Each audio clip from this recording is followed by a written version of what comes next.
Okay, so let's get away from the stupidity of talking about Mike Shanahan, the absolute utter stupidity of that conversation. Yes, let the echo chamber over at the Denver Sports talk about that. But let's think about this.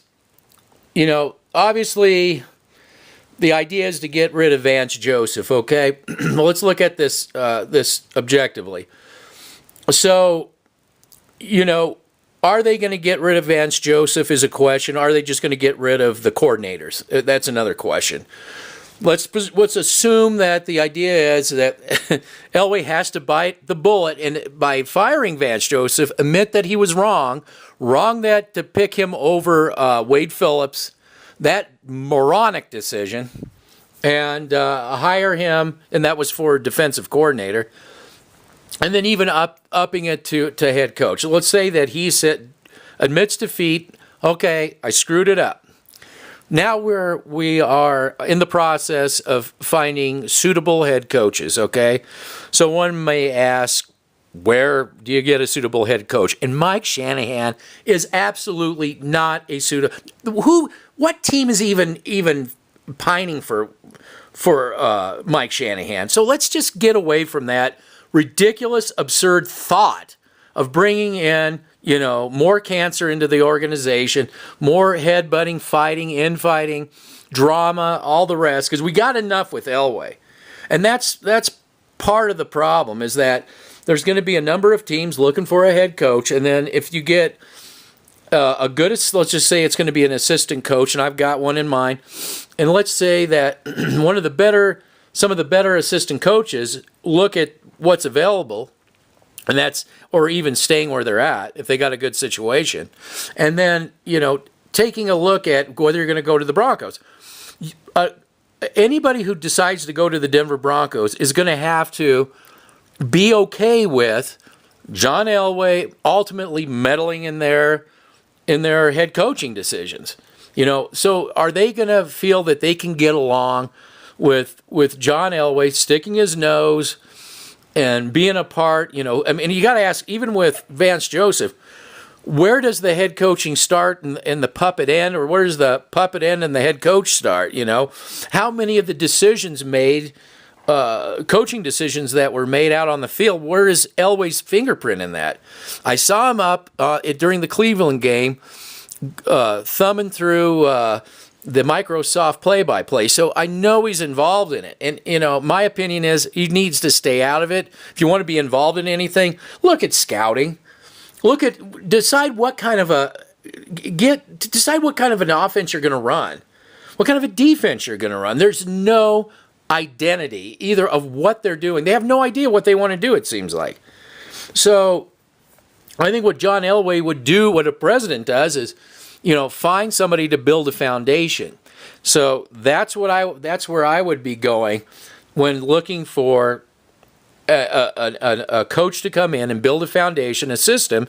Then we can start looking at bringing in talent based on that system. The talent that best fits that system. That's what New England's been doing for years. That's why they've been so successful. They have a system in place, and they know how to shop the players they need that'll plug right into that system. Every team should be doing that. You should have some idea what the fuck you're doing, as far as your system goes. And I feel the Broncos are rudderless. And I don't believe that John Elway doesn't have a hand in that. So let's just put the side that a coach decides that they'll, go along with working with John Elway, butting in and interfering with their offense, with the coaching. My pick for the job certainly isn't Mike Shanahan. It's ridiculous. But I would look at somebody like Pete Carmichael. Pete Carmichael is the offensive coordinator with the Saints.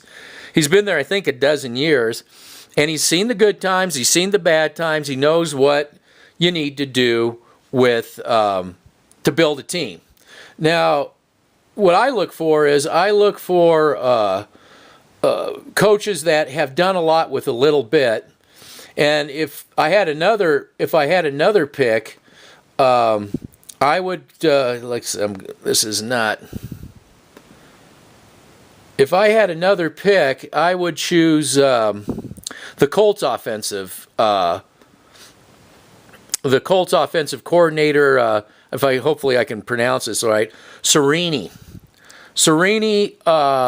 He's only in his first year, so he probably isn't available. Has done a lot with very little to get the team. And you'll say, "Oh, it's all Andrew Luck." Well, believe me, Andrew Luck wasn't able to do crap when his offensive line was shit. And that's true with any quarterback. That's why I don't immediately knee-jerk quarterbacks, because one thing the Denver Broncos need, and that's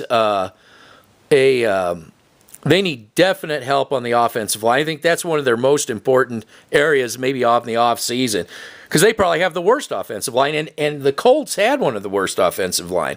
But they did get Doug, now if I can pronounce this right, Dave DiGuglielmo, and he was an offensive line coach with the Super Bowl Giants and the Super Bowl Patriots in different years, Super Bowl winning teams. So he definitely understands and can build an offensive line. We saw that he took the worst offensive line and made it one of the best. So Serini could bring in a guy like this, to help in the offensive line. These are the kind of things that, I'm talking about and the things that I'm looking at. But then it all comes back to, John Elway and his meddling. How much of that is going to affect who they bring in. That's it.